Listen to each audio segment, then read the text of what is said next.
The next thing we're going to do on Boxing Bros is give our reaction to the Artur Beterbiev versus Oleksandr Gvozdyk fight. Yeah, so you think those names are tongue twisters? Wait until our next segment. Trill, what was your takeaway from that fight? My takeaway, I wish we would have did the predictions on this because my predictions actually was right.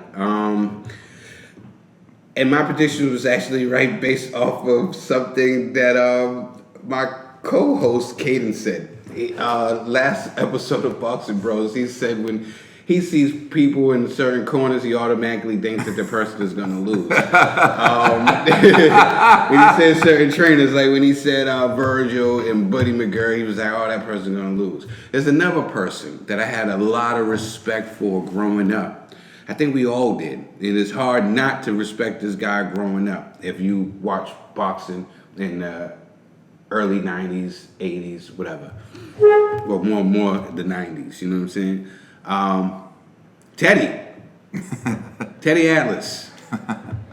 He was in Gvozdyk, Alexander, whatever. He was in his corner. No disrespect. We're firemen. We're jumping to the fire. Yeah. My problem with Teddy is this. If he didn't have Teddy in the corner, I would have picked Gvozdyk, whatever. I would have picked him. Because with his movement and his jab, he is really a good fighter. But this is when people be like, oh, I don't know why they pay trainers. Because it does matter who you have in your corner. And honestly, I believe that Teddy Atlas cost this man this victory. Now, that's just me speculating, and that's me doing being personal, you know what I'm saying? But Teddy has been off of late. He's getting older, and just like my beef with the judges, I think judges get old. You know what I'm saying? They got judges that's 78 years old. Not saying that there's nothing wrong with it, but we all know you don't see things the same when you was 20 and when you was 78 years old. Your eyes is different, you need glasses, and some things you miss. That's why I was saying about the judges. I think that we need to, get your judges out of there, you know what I mean? Get fresher, new judges, you know what I'm saying? Because sometimes these old guys is missing these fights, and I'm thinking that the reason why they calling these fights bad is because they can't see.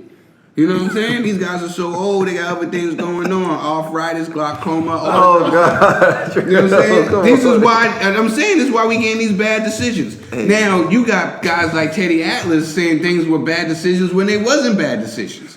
Saying, oh, crucifying boxing judges and being afraid and being too extra. Like, Teddy, we know that you was the man at trainer at one time. You know what I'm saying? But now you're getting older. Timothy Bradley brought you out to save money.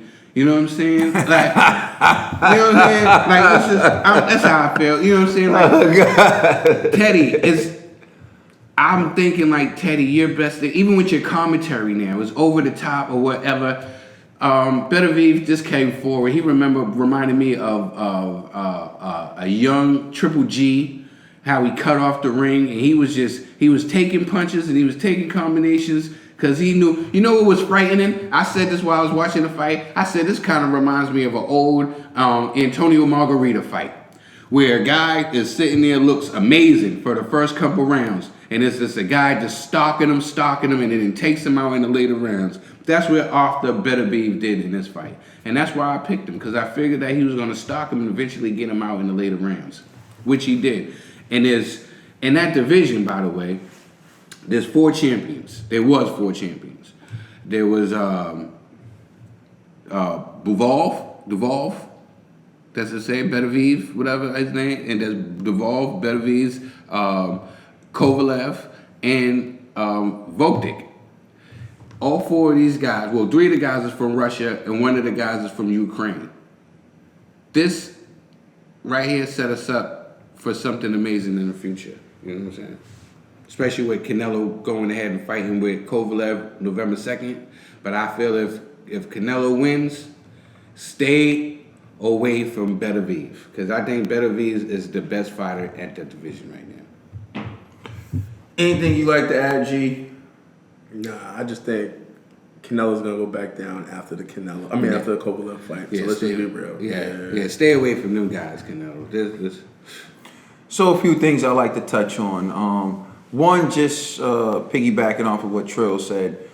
Teddy Atlas, Teddy, you know Freddie. Nah, listen. Teddy's no Freddie. I like that one right there. Nah. Put that on the shirt. Like for real, Teddy Atlas has been losing it. I would say Teddy's go-to is to always scream corruption in boxing and the sport is messed up, and to say certain things that are just off the wall on the worldwide leader of sports, which is why you don't see Teddy Atlas calling fights no more. But Teddy's influence for the casual is very powerful, because if you look at Teddy screaming that Timothy Bradley versus Manny Pacquiao won was a terrible robbery, led to a lot of people saying that and calling things corruption in boxing. But I would tell people, if you actually look at that fight, turn the volume down, see what punches were landing and what punches were not, you would see that Timothy Bradley won that fight. And you're talking to someone who loves Manny Pacquiao. Yeah. Like, I'm a Manny Pacquiao fan, unapologetically. We've always loved Pacquiao. We love the fact that he sung, he acted, he did everything. He drank We were always like, looking at Manny Pacquiao, and we were fans of Manny Pacquiao. We are fans of Manny Pacquiao. We but thought he was gonna destroy Timothy Bradley. Yes, that's a fight I was wrong about. Tailor-made. Yeah, and so like what I would say to people is, I've always liked Manny Pacquiao, but I've always tried to be objective. I have Earl Spence is a guy I like, but until Earl Spence landed that hook and dropped Porter, I had Porter winning the fight. G, I tell you, I'm objective. It doesn't, and I bashed Porter the entire lead up, the entire build up to that fight. I said Porter had no chance, but on my scorecard, he was winning until he got hit with that punch and he went down. So I say all that to say, I'm not trying to come at Teddy Atlas. I'm just trying to be real. Teddy Atlas said Timothy Bradley versus Manny Pacquiao was a robbery. It was not. He said Jeff Horn versus Manny Pacquiao was a robbery. It was not. And so I have to say, Teddy, who's pushing agendas? Is it the judges or is it you? You want to push this agenda that boxing is so corrupt, boxing is terrible. They're bad decisions, yes, but they're bad decisions made in every sport. How about the NBA Finals when LeBron James goes and scores and they call it a blocking foul on Kevin Durant, and then they go in and they change it to a charge on LeBron? That changed the whole outcome of that game. How about the NFL, the no call on the pass interference that kept the Saints from going to the Super Bowl and had the Rams go to the Super Bowl? Right? There are bad calls made in every sport. We're going to start screaming corruption as if boxing's the only sport where bad calls are made.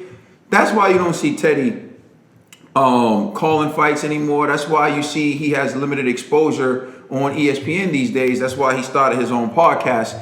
And I'm with Trill. I think it's about time we stop seeing Teddy in the corner.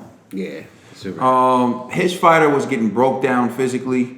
Every round I could see his fighter breaking down. Every round I could see Beterbiev breaking him down. I knew it was going to be a late round stoppage as the fight went on. And Teddy, all Teddy had, not to mention catch yeah, you that's off, fine. all Teddy had was motivational speeches. No training techniques. Exactly. Just motivational speeches. Help me win the fight. Yes. Don't tell me I can. If you can get back, if you can get your body back, if you can, all that type of stuff is cool in a Rocky movie. All that type of stuff is cool. But Teddy Atlas has become the Pee-wee football coach. He's become the Pee-wee basketball coach. I'm going to tell you what I mean by that.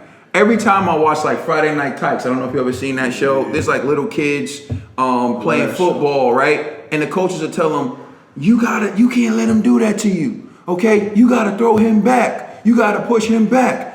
And I'll say, okay, now a real coach doesn't tell him he has to push him back. A real coach shows him how to push him back. Exactly. Right? It's one thing to tell the kid to push him back. The kid thinks, you think I'm not trying to do that? You have to show them how. Show them where to place their hands. Show them how to dig their feet. Show them what they're supposed to do in certain situations that will push someone back, right? Teddy has become push him back. If you can get your body back, how do I get my body back, Teddy? Please tell me. How can I do these things, Teddy? Please tell me what I'm supposed to do. Do I stay behind my jab? Do I move laterally? How do I avoid his right hand? Tell me those things, Teddy. Because that's what I need. I don't need you to tell me if I can muster up a second win, I can win the fight. I already know that, right? So I'm with Trill. I think Beterbiev is very dangerous for any fighter. I also think that Teddy, it's a wrap for you, in my opinion. Thank you. Please like and subscribe. Check us out on Facebook, Instagram, and Twitter. It's the Boxing Bros. It's a wrap for Teddy. Teddy's no Freddy. But